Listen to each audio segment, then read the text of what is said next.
briefs. My sister Lauren's voice was cheerful. "Hey Victoria. Heads up. I'm organizing a family reunion at the lake house next weekend. Memorial Day. About 30 people. I sent invitations." I set down my pen. "You're organizing what at my house?" "The lake house. Perfect for family gatherings." I distributed keys to cousins driving up early to prep. Aunt Susan and Uncle Ray are bringing their RV. Oh, and I hired caterers. "I'll Venmo you for your share." She hung up. At 41, I was a federal district court judge for the United States District Court for the District of Columbia. I'd been on the bench 3 years after 15 years as a federal prosecutor. Annual salary, $223,400. Net worth, $4.8 million. My family thought I was a government lawyer who worked at the courthouse. The lake house Lauren was commandeering was custom-built on 40 acres in the Adirondacks. Purchased 5 years ago for $2.1 million. 4 bedrooms, floor-to-ceiling windows, private dock, security system. Current value, $2.8 million. It was registered as a federal judge's residence with enhanced security protections under 28 U.S.C. Section 566, making unauthorized entry a federal offense. My family didn't know because they'd never asked about my actual career. I called my U.S. Marshals liaison. Deputy Marshal James Chin answered immediately. "Judge Mitchell. Everything all right?" My sister organized a 30-person reunion at my lake house without authorization. She distributed keys. "People are arriving this weekend." Brief pause. "At your registered judicial residence?" "Yes." Unauthorized entry into a federal judge's residence is a serious federal offense. If they enter without permission, we'll respond according to protocol. I'm documenting this in advance. I have not and will not authorize any access. I'll flag this and notify the field office near your property. Do you want local law enforcement backup? Please. And James. My sister made key copies. I need locks changed immediately and security updated. Team there tomorrow morning. We'll post notice that it's federal property. Anyone attempting entry after that will be cited immediately. I called my property management company. All locks changed by tomorrow. Previous keys invalidated. New security codes. Then my security provider. I need footage from the past month showing who accessed the property. What I discovered was infuriating. Lauren had visited 4 times in 6 weeks. She brought friends. Hosted parties. Posted Instagram photos calling it, our family retreat. Our family retreat. My $2.8 million property. Saturday morning I drove 5 hours to the lake house. The U.S. Marshals team was there. 2 vehicles for deputies installing new locks and posting federal property notices. Judge Mitchell, Deputy Chin greeted me. "We've secured the perimeter. New locks installed. Anyone attempting entry without authorization will be detained and cited." The notices were clear. Federal property residence of U.S. federal judge, unauthorized entry prohibited 28 C Section 566 violators will be prosecuted. "How do you want to handle family members with keys?" Chin asked. "They'll discover they don't work. At that point they're trespassing. Issue citations." Understood. I spent Saturday working remotely and waiting. Lauren called 3 times. I didn't answer. Her voicemails grew annoyed. "Victoria, my key isn't working. I have caterers coming Monday. This isn't funny. You can't lock out the family from a family property." Sunday evening Lauren posted in the family group chat, "FI Victoria changed locks on the lake house. Incredibly selfish. The house is for the whole family, not just her. We're still having the reunion. I'll figure out access." Mom responded, "Lauren, maybe you should have asked Victoria first." Lauren, "Why? It's the family lake house. She doesn't own it exclusively." Cousin Mark, "Pretty sure Victoria does own it exclusively." Lauren, "That's not the point. Family shares." I forwarded the thread to Deputy Chin. Documentation of planned unauthorized entry. Monday morning, Memorial Day, the first arrivals came. Cousin Jennifer, her husband, 3 kids. I watched security cameras as they tried their key, discovered it didn't work, then tried forcing a window. Deputies emerged from their vehicle.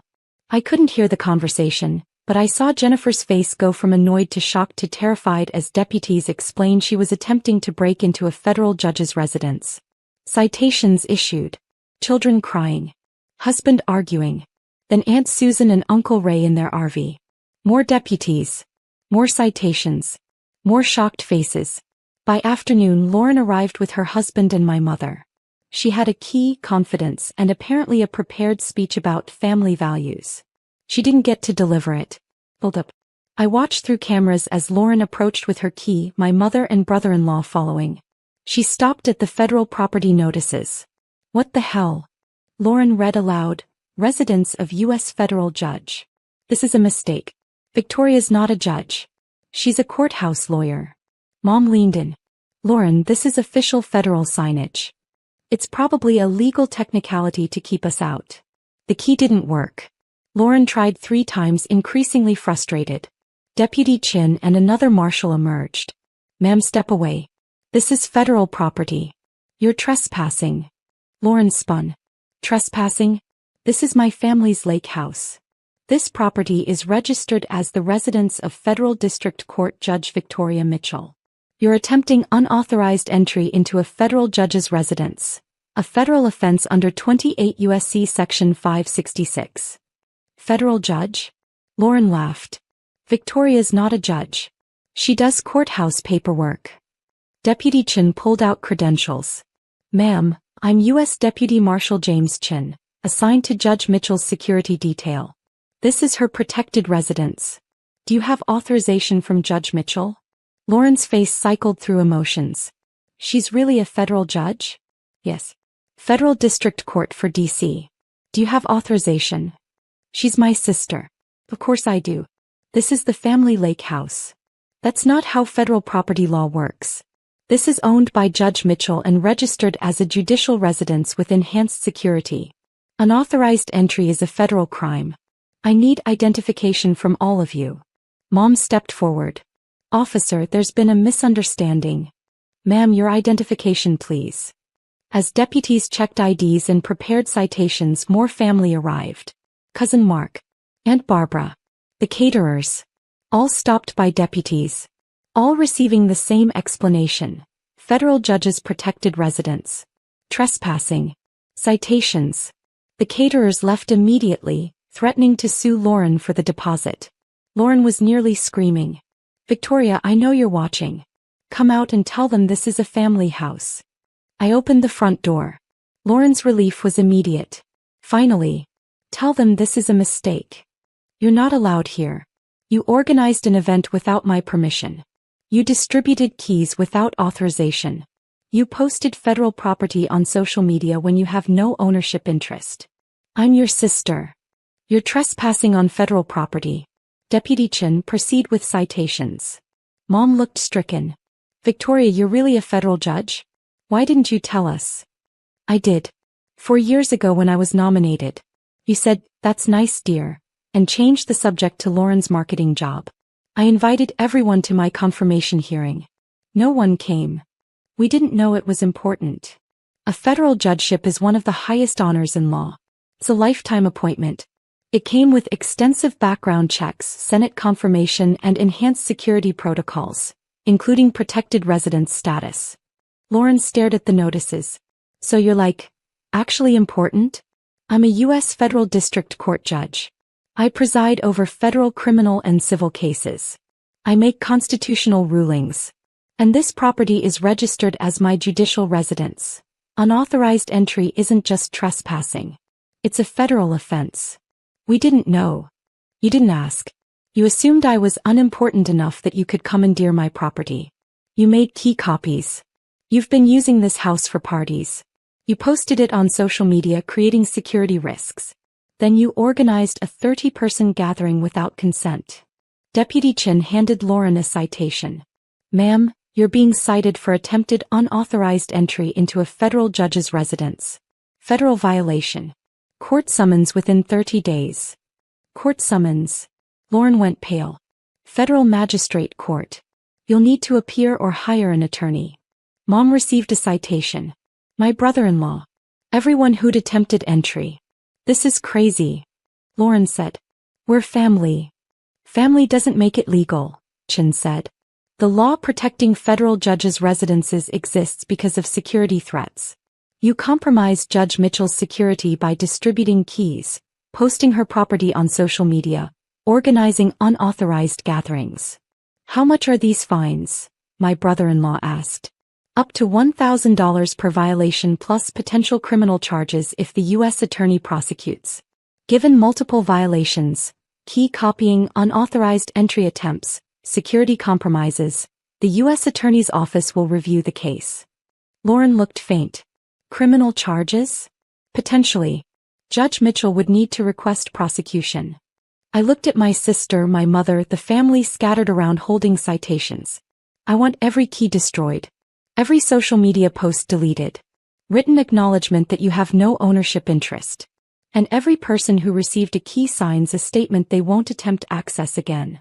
Or what? Lauren asked weakly. Or I request full federal prosecution. Criminal charges. Possible jail time. Permanent federal records. Revelation. The family stood in my driveway, citations in hand, reality sinking in. Mom spoke first. Victoria, we genuinely didn't understand. You said judge, but we thought traffic court or something. Federal district court judges are appointed by the president and confirmed by the Senate. Lifetime appointments. We handle major federal cases. Civil rights, constitutional challenges, federal criminal prosecutions. I've presided over international fraud, public corruption, organized crime cases. Oh my God, Aunt Susan said. Those are serious. Yes. Which is why my residence requires enhanced security. Why unauthorized entry is federal offense. Why Lauren distributing keys and posting my address on Instagram created actual security risks. Lauren scrolled her phone frantically. I need to delete these posts now. Screenshots already taken for the federal case file, Chin noted. Deleting now won't erase security compromises. I'm so sorry, Lauren said, sounding genuine for the first time. I really didn't know. I thought you just worked at a courthouse. I didn't realize you were actually important. Important enough that threatening me, which some posts could be interpreted as doing, carries serious federal penalties. Important enough that people I've sentenced have reasons to want to know where I live. Important enough that you broadcasting my location could have put me in actual danger. Color drained from Lauren's face. I didn't mean. You didn't think. You assumed this property was communal because you couldn't imagine I'd be successful enough to own it myself. Mom was crying. How much did this cost? $2.1 million 5 years ago. Worth $2.8 million now. Silence. You bought a $3 million house and we didn't know? Lauren asked. You didn't ask. Every time I mention work you changed the subject. You've never asked about my cases, career or life. Deputy Chin checked his watch. Judge Mitchell, we need to clear the property. Everyone needs to leave immediately. Wait, Mom said. Can we talk? Inside. No. You're all trespassers cited for federal violations. You're not entering my home. Victoria, please, Lauren said. I made a huge mistake. Can we fix this? Here's how you fix this. Everyone signs statements acknowledging no rights to this property. Everyone submits to U.S. Marshal interviews about how they obtained keys. Everyone deletes social media posts and provides phone records proving deletion. Everyone pays citation fines without complaint. And then? Lauren asked. And then maybe I don't request criminal prosecution. Maybe. Resolution. Over the next week, every cited family member complied. They signed statements. They submitted to interviews. They deleted posts and provided phone records. They paid fines $800 each. Lauren paid $1,200 because she distributed keys. The U.S. Marshal Service completed a full security review. They upgraded systems, added monitoring and flagged my file for enhanced protection. Deputy Chen's report concluded. Subject's family created significant security vulnerabilities through key distribution and social media exposure. Violations were due to ignorance rather than malice, but security compromises were severe. Recommend continued monitoring and no family access to judicial residence. The U.S. Attorney's Office reviewed the case and decided not to pursue criminal charges, given cooperation and lack of criminal intent. But citations remained on federal records. Lauren called 2 weeks later. I'm so sorry, Victoria. I was selfish and thoughtless and I almost got us arrested. You did get cited for federal violations. Those don't go away. I know. I hired a lawyer. He says fines will stick, but if I stay out of trouble it won't affect my life much. But Victoria, I had no idea you were so successful. Why didn't you tell us? I tried. You weren't interested. I'm interested now. Now that you've been cited by U.S. Marshals for trying to break into my house? Silence. I need you to understand something. I bought this house because I needed a secure, private place away from threats that come with my job. I've sentenced people to decades in prison. I've made enemies. This house isn't a vacation spot. It's a protected residence because my safety matters. I never thought about it that way. You never thought about me at all. Just what you could take. She didn't call again. Mom sent an email 3 weeks later. I've been thinking about the incident. I'm ashamed we never asked about your career. I'm ashamed I missed your confirmation. Can we start over? I replied, we can be in contact. But you're never accessing my lake house again. That boundary is permanent. He accepted it. 6 months passed. Security upgrades held. No more family attempts to access the property. No more social media posts. No more assumptions that my success was communal. I received a promotion, chief judge of my district court, at 42, one of the youngest chief judges in the circuit. I didn't announce it to family. They found out when it made legal news. Lauren texted, "Congratulations on chief judge. That's amazing." I googled what it means this time. I replied, "Thank you. Nothing more needed." The lake house remained mine. Secure, private, entirely off-limits to family who'd learned the expensive lesson that assumptions about access don't create legal rights. The federal citations they received were permanent reminders. Property ownership matters. Security matters. And federal judges' residences aren't family vacation homes. They're protected federal properties with serious legal consequences. They'd assumed I was small enough, unimportant enough, that my house could be their house. The federal notices posted on my door told a different story. So did the U.S. Marshal vehicles that still occasionally patrolled. So did the Title 28 U.S.C. Section 566 citations they'd all received. My family learned that assumptions don't grant access. And federal law doesn't care about family entitlement. Elaborate production. Her suburban colonial sparkled with spring decorations, pastel flowers in crystal vases, a ham centerpiece that probably cost $200, designer place settings for 18 family members. She loved hosting these gatherings, loved being the matriarch who brought everyone together. She especially loved reminding everyone of her success. I arrived in my 7-year-old Toyota Corolla, parking on the street behind my cousin Tyler's Range Rover. My floral dress was from Target's spring collection. Pretty enough, affordable, and exactly the kind of thing that made my family assume I was struggling. "Nicole." Aunt Diane greeted me at the door, her smile tightening as she took in my appearance. "How's the little apartment in Riverside?" "It's good, Aunt Diane. Thanks for having me." "Of course, dear. Family is family." She lowered her voice. "Though I do wish you'd let us help you find something better. That neighborhood has gotten so questionable. I like Riverside. Well, you're young. You don't understand property values yet." She ushered me inside. "Come say hello to everyone.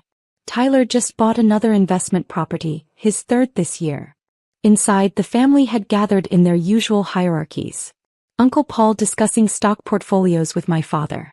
Tyler holding court about real estate investments.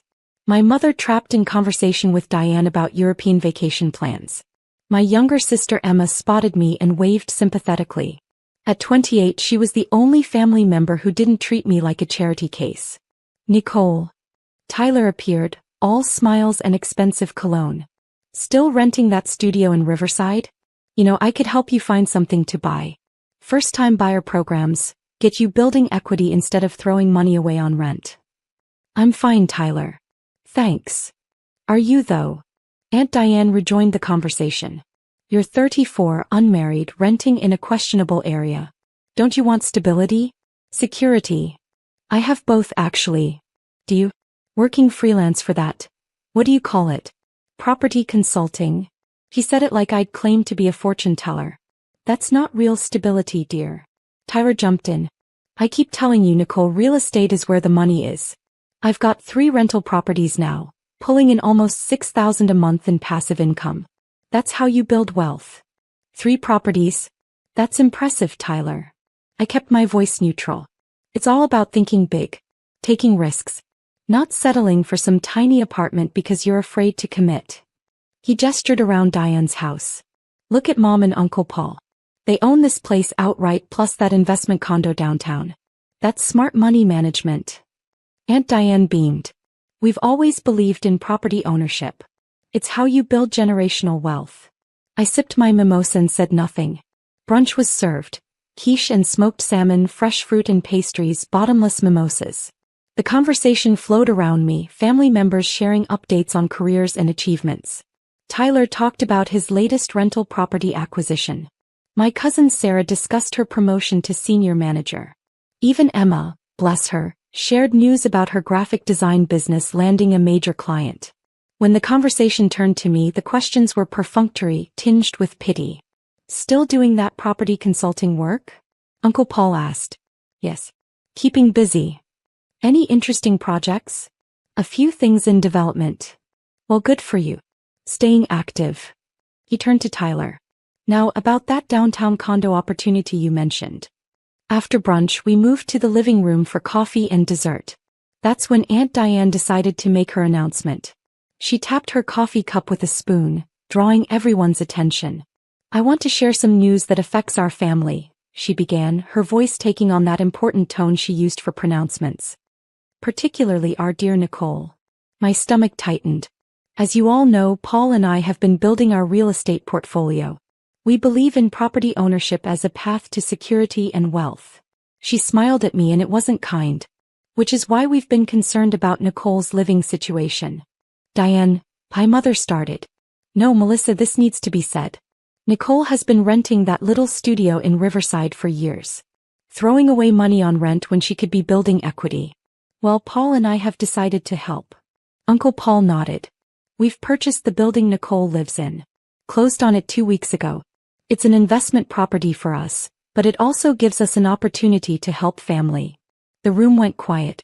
We're going to evict the current tenants, including Nicole, and renovate the units, Diane continued. Turn them into luxury apartments we can rent for proper market rate. Nicole, you have 30 days to vacate our investment property. I set down my coffee cup carefully. We've already contacted a moving company that can help you, Diane added. Very affordable rates. We'll even pay for the first hour of labor. Consider it our Easter gift. Tyler was nodding approvingly. Smart move, Mom. That building has great bones. Once you renovate, you can probably get $1,500 per unit instead of the current $800. Exactly, Uncle Paul agreed. The neighborhood is gentrifying. Perfect timing to upgrade and capitalize. My mother looked stricken.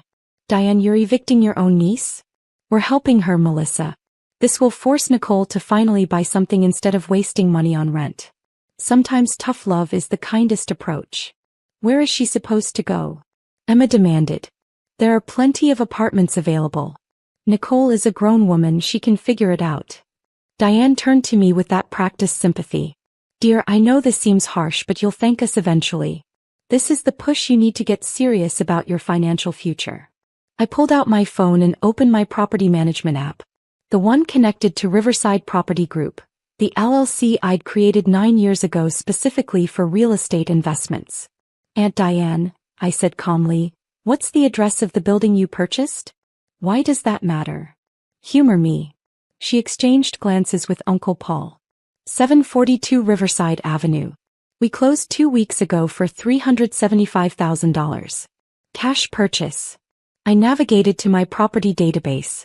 Found the building at 742 Riverside Avenue. Opened the ownership records. That's interesting, I said quietly.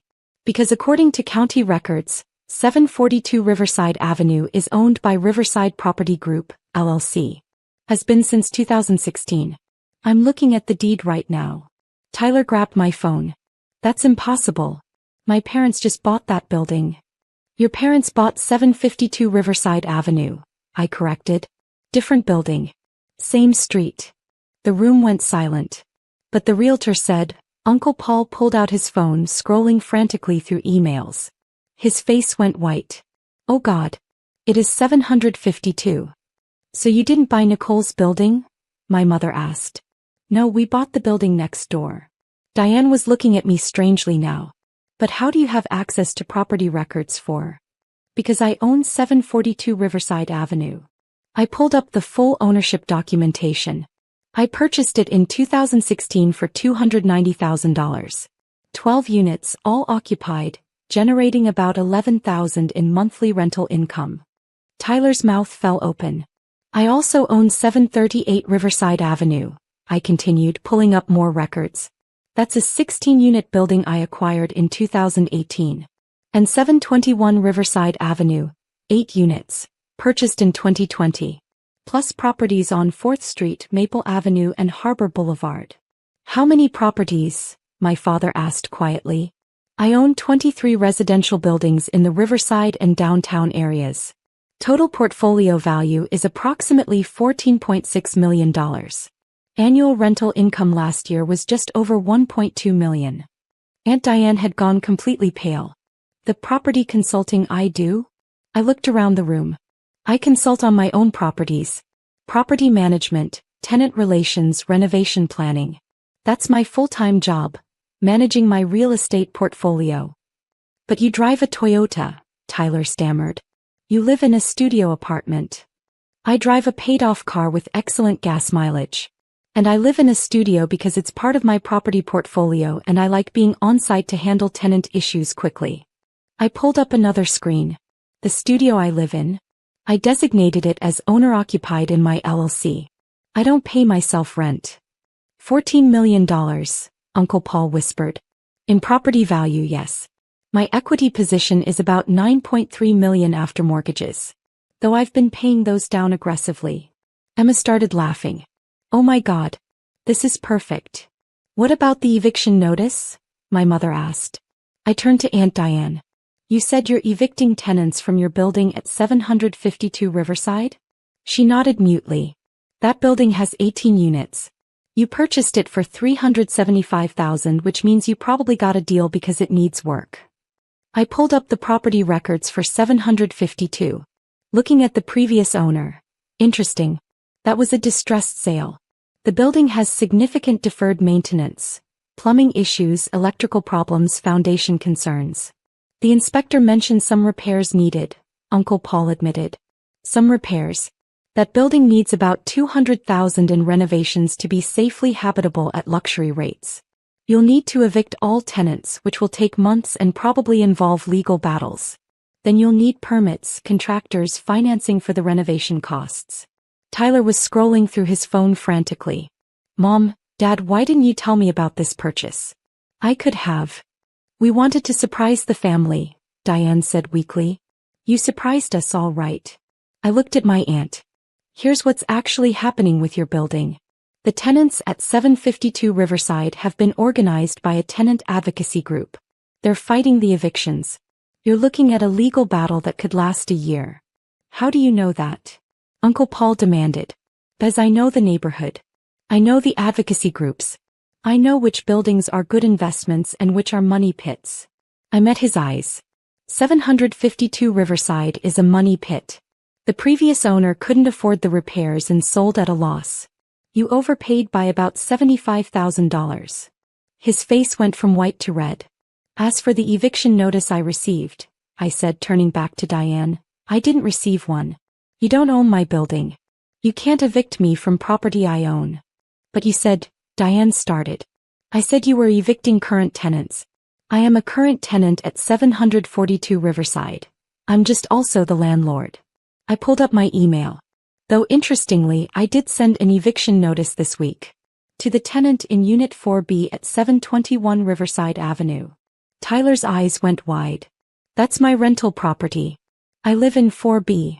You rent 4B. From me. You've been my tenant for 2 years, Tyler. I showed him the lease.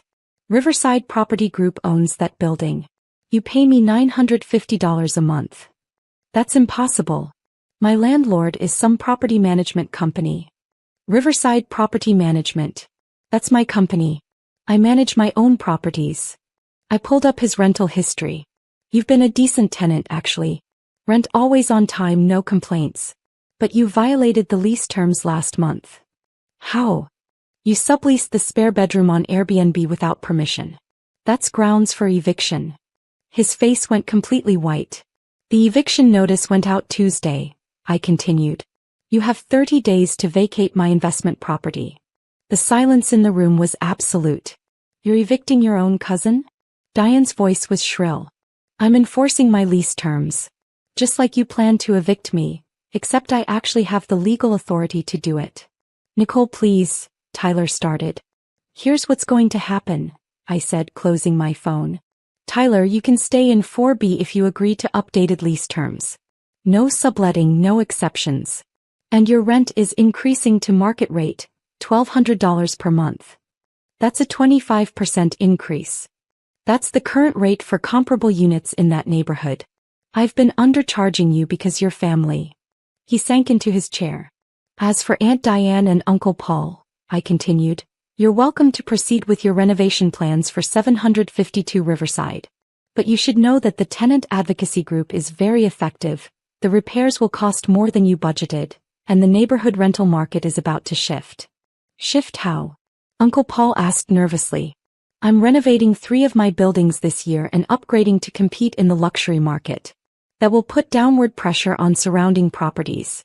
Your units at 752 won't command the premium rates you're expecting. Diane looked like she might cry. You're sabotaging our investment? I'm managing my portfolio strategically.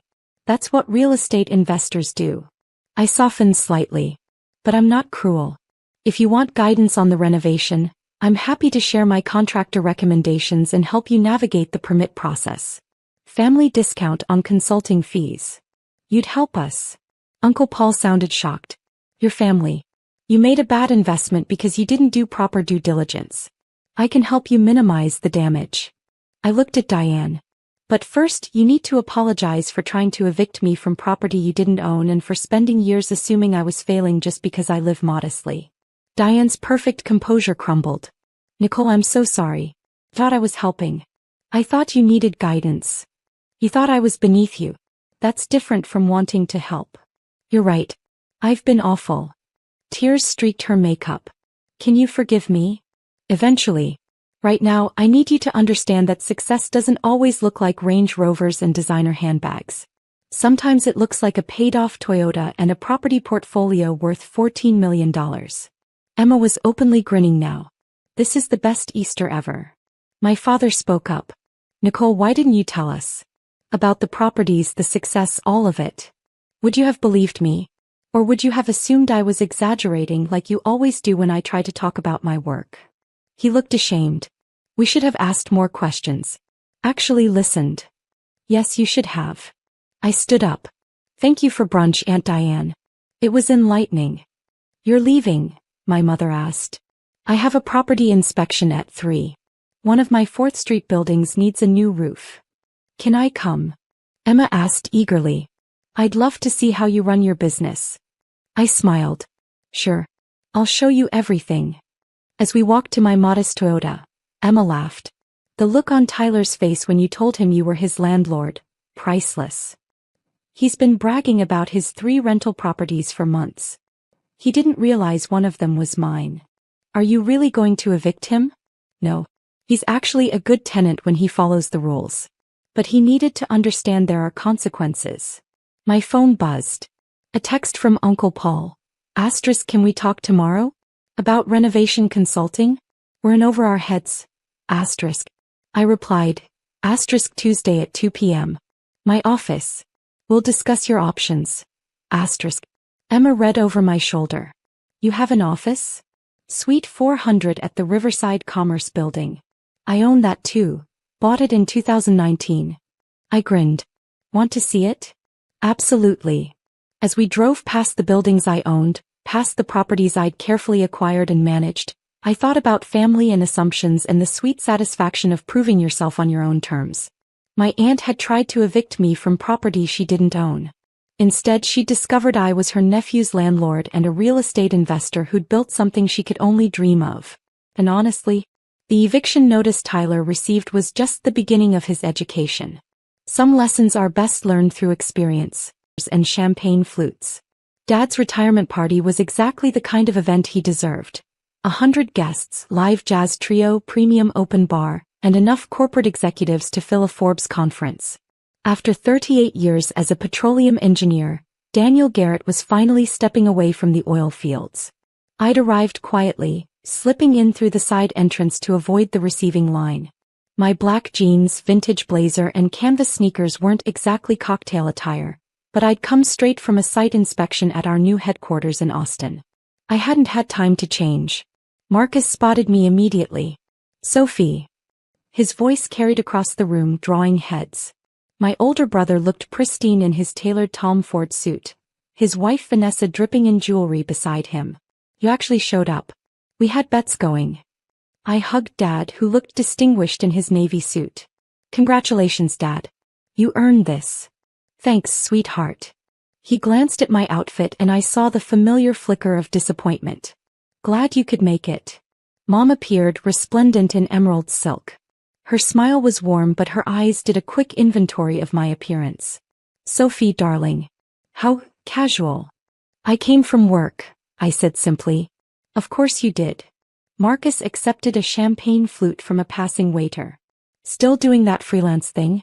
What is it this week?" "Graphic design." "Social media consulting." "Business consulting," I corrected quietly. Right. He turned to the group forming around us. Aunts, uncles, Dad's colleagues. My little sister, the consultant. Works from coffee shops, makes her own hours, very modern. Vanessa tittered. "I keep telling her she should apply to Marcus's firm. Apex Consulting is always looking for entry-level analysts." "That's actually not a bad idea," Mom chimed in. "Marcus could put in a word. Get you something stable." I sipped my water and said nothing. The party continued around us. Dad's boss gave a speech about his contributions to 3 major pipeline projects. Colleagues shared stories about his dedication, his expertise, his leadership. Everyone raised glasses to his success, his legacy, his well-earned retirement. Then Marcus decided to give his own toast. He clinked his glass and the room quieted. "I want to say something about my dad. Growing up, he taught me the value of hard work. Real work. The kind that requires showing up every day, putting in the hours, building something that matters." His eyes slid to me. "He taught me that success isn't about chasing trends or working from your laptop at Starbucks. It's about commitment, professionalism, making real money doing real work." Uncomfortable laughter rippled through the crowd. I felt eyes turning toward me. "Dad showed us what a real career looks like," Marcus continued, warming to his theme. "He wore a suit. He worked for a respected company. He provided for his family. He gestured at his own expensive outfit. That's what I've tried to emulate at Apex. We work hard. We dress professionally. We take our careers seriously." Mom was nodding. Vanessa beamed. Dad looked uncomfortable but didn't interrupt. Marcus raised his glass higher. "So here's to Dad, a man who understood what it means to be a professional. Unlike some people," his gaze locked on me, "who think showing up to their own father's retirement party in jeans and sneakers is acceptable." The jazz trio had stopped playing. Every eye in the room was on me. "Maybe if you had a real career, Sophie, you could afford to dress better," Marcus announced, his voice projecting to every corner of the ballroom. "You could buy a nice dress. Get your hair done properly. Look like you actually belong at an event like this." The whole family nodded in agreement. Aunt Patricia whispered something to Uncle James. Dad's former boss looked embarrassed. Mom's face was red, but she didn't defend me. I pulled out my phone. Marcus smirked. "What are you going to do, Sophie? Post about this on Instagram? Tweet about how mean your brother is?" I opened my secure access portal and navigated to the employee database. Found Marcus Garrett's file. His position: Senior Associate Strategy Division. His boss: Jennifer Chin, VP of Operations. His salary: $145,000 annually. Jennifer's boss, the CEO: me. I tapped the termination protocol, selected position eliminated, restructuring, and approved the severance package with my thumbprint. The system processed it instantly. "Marcus, I said quietly, my voice cutting through the silence.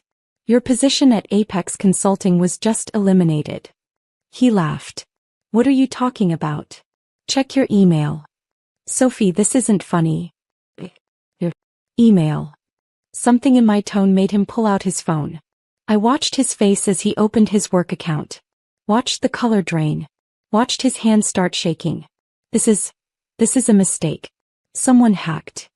No hack. Your employment with Apex Consulting is terminated effective immediately. Your company laptop, phone, and access cards will be deactivated in. I checked my watch. 3 minutes. Security will meet you at the office Monday morning to collect them and escort you out. Vanessa grabbed his phone. This can't be real. Marcus, call Jennifer. Call your boss. Tell her there's been a mistake. Jennifer Chin reports directly to me, I said calmly. She works for me. Everyone at Apex works for me. Mom's champagne flute slipped from her fingers, shattering on the marble floor. You're lying, Marcus whispered. You're just some freelance. I held up my phone, turned it so the room could see. On the screen, the Apex Consulting Executive Dashboard with my name at the top. Sophia Garrett, Chief Executive Officer and Founder. I founded Apex Consulting 7 years ago, I said, my voice steady. Started it from my laptop in coffee shops, just like you said. Built it into a firm with 218 employees across 6 offices. Last year's revenue was $92 million. Dad sat down heavily. Marcus, you've worked there for 3 years. I hired you personally despite your mediocre credentials because Mom asked me to. You had a marketing degree and no consulting experience, but I gave you a chance. Sophie, Mom started. I gave you training. Mentorship. I paired you with our best team leads. I gave you high-profile projects to build your resume. Marcus was staring at me like I was a stranger. And you've been adequate. Not exceptional, but adequate. Your performance reviews are solid B- work. Your clients tolerate you. Your colleagues find you manageable. Vanessa made a small sound. But here's what I can't tolerate. I pocketed my phone. You used your position at my company, the company I built, to mock me publicly. To diminish me in front of our father, our family, his colleagues. You weaponized your association with Apex to make yourself look successful while making me look like a failure. I didn't know. You didn't want to know. Every time Mom mentioned my work, you changed the subject. Every time I tried to talk about my business, you interrupted with stories about your firm. You never once asked what I actually do. Because you were always so secretive. Marcus's voice cracked. You never told us you owned the company. You never asked. You assumed I was entry-level at best. You offered to get me a job at my own firm. Aunt Patricia gasped. I turned to address the room. I apologize for the disruption. This is Dad's night and he deserves celebration, not drama. I looked at my father, who was staring at me with an expression I couldn't quite read. Dad, I'm incredibly proud of you. Your career, your achievements, everything you built. You taught me that real work means showing up, staying committed, and building something that lasts. That's exactly what I did. Sophie, he said quietly. Why didn't you tell me? Because I wanted to do it on my own. Without your connections, without your name opening doors, without anyone saying I succeeded because I was Daniel Garrett's daughter. I smiled sadly. I wanted to be successful because of my work. My skills. My vision. But we could have helped. Supported you. You did support me. You taught me discipline. Work ethic. Integrity. I glanced at Marcus. Well, 2 out of 3. Dad almost smiled. Mom found her voice. You let us think you were struggling. Living in that tiny apartment, driving that old car. I live in a modest apartment because I don't need space I won't use. I drive a paid-off car because I prefer investing in the business rather than depreciating assets. I pulled up another screen on my phone. The company's worth approximately $270 million. I own 83% of it. My personal net worth is around $220 million. Someone dropped a plate in the kitchen. The crash echoed through the silent ballroom. But you dress like... Vanessa gestured helplessly at my outfit. Like someone who spent the day touring a construction site. Because I did. We're building a new headquarters in Austin. 60,000 square feet. I needed to check the progress before flying here. I looked down at my sneakers. These are comfortable. The blazer is vintage Armani. And I don't particularly care what you think of my jeans. Marcus sank into a chair. I can't believe this. This whole time you were working at my company, earning a salary I approved, using credentials I helped you build, all while thinking I was beneath you. What happens now? He asked quietly. I considered him. My brother who'd bullied me through high school, who'd made fun of my college major, who'd called my business dreams cute when I first started. My brother who'd nonetheless shown up when I had my appendix out. Who'd helped me move 3 times. Who'd taught me to drive stick shift in his old truck. Your severance package is generous. 6 months salary, continued health insurance, and a neutral reference letter. That gives you time to find something new. You're really firing me. I'm really firing you. You can't work for me after this, Marcus. The team would never respect you and you'd never respect them. But I'm not destroying you. Jennifer Chin appeared at my elbow. She must have been in the crowd. Miss Garrett, I apologize. I had no idea Mr. Garrett was your brother. If I had known. It's not your fault, Jennifer. You've done excellent work managing the strategy division. I smiled at her. Actually, with Marcus's departure, we'll need a new senior associate. Can you have recommendations on my desk by Wednesday? Of course. She nodded and retreated. Dad stood up slowly. Sophie, can we talk? Privately.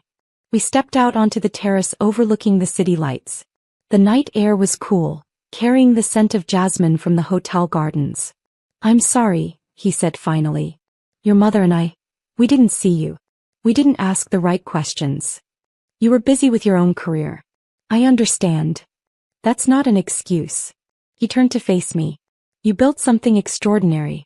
And instead of celebrating it, we dismissed it. I dismissed it. You didn't know. I should have known. I should have paid attention. He smiled sadly. $220 million. That's incredible, Sophie. The money isn't the point. The business is. The team I've built, the clients we serve, the problems we solve. I leaned against the railing. I'm good at what I do, Dad. Really good. And I did it wearing jeans and sneakers. He laughed, a real laugh this time. Apparently so. Then his expression sobered. What you did to Marcus, that was harsh.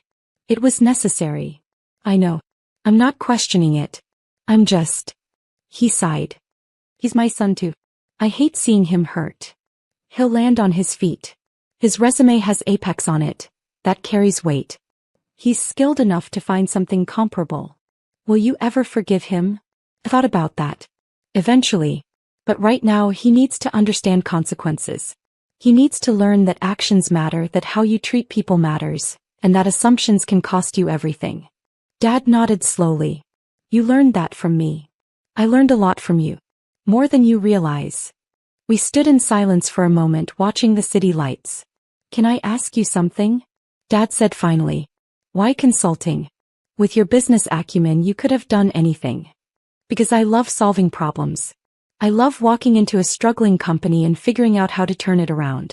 I love seeing businesses grow, watching teams succeed, helping people build something sustainable. I smiled. Kind of like what you did with pipelines. You built infrastructure that powered entire regions. I built strategies that power companies. I never thought of it that way. You're the reason I do what I do, Dad. You just didn't know it. He pulled me into a hug. I'm proud of you. I should have said that years ago. You're saying it now. When we returned to the ballroom, the party had resumed, quieter, more subdued but functioning. Marcus and Vanessa were gone. Mom was talking urgently with Aunt Patricia. The jazz trio played soft standards. Mom approached me, her eyes red. Sophie, I need to apologize. Mom. No, let me say this. I failed you. As a mother, I should have supported your dreams, asked about your work, celebrated your achievements. Instead, I compared you to Marcus, made you feel small, and assumed the worst. She took my hands. I'm so sorry. I forgive you. But going forward, I need you to see me. Really see me. I will. I promise. Jennifer Chin appeared again. Miss Garrett, I hate to interrupt, but the Austin contractor called. They need your approval on the electrical specifications. Can it wait until Monday? They're trying to stay on schedule for the June opening. I sighed. Give me 10 minutes. As Jennifer walked away, Dad chuckled. Running a company never stops, does it? Not really. I smiled. But I wouldn't have it any other way. The rest of the evening passed in a blur of conversations. Dad's colleagues wanted to talk about Apex, about consulting, about my unexpected success. Aunt Patricia kept apologizing. Uncle James asked for business advice. I left around 10, hugging Dad one more time. Thank you for coming, he said. Even after everything. It's your night. You deserve to have family here. You're the best of us, you know that? I smiled. I'm just the one who learned your lessons and applied them differently. In the parking garage I found my 10-year-old Subaru. Practical, reliable, paid off. I drove home to my modest 2-bedroom apartment, where my laptop waited with emails about the Austin project, the new client proposal, and the quarterly board meeting. My phone buzzed. A text from Marcus. I'm sorry. You deserved better from me. I stared at it for a long moment, then typed back. You'll figure it out. You always do. Another text, this time from Dad. Breakfast next Saturday? Just us. I want to hear about your business. Really hear about it. I smiled. I'd like that. As I opened my laptop and reviewed the electrical specifications for our new headquarters, I thought about success and family, and the moment when your brother realizes you fired him from your own company. Dad's retirement party had been supposed to celebrate his career. Instead, it became the night everyone learned what mine actually was. And honestly, that was better than any toast Marcus could have given.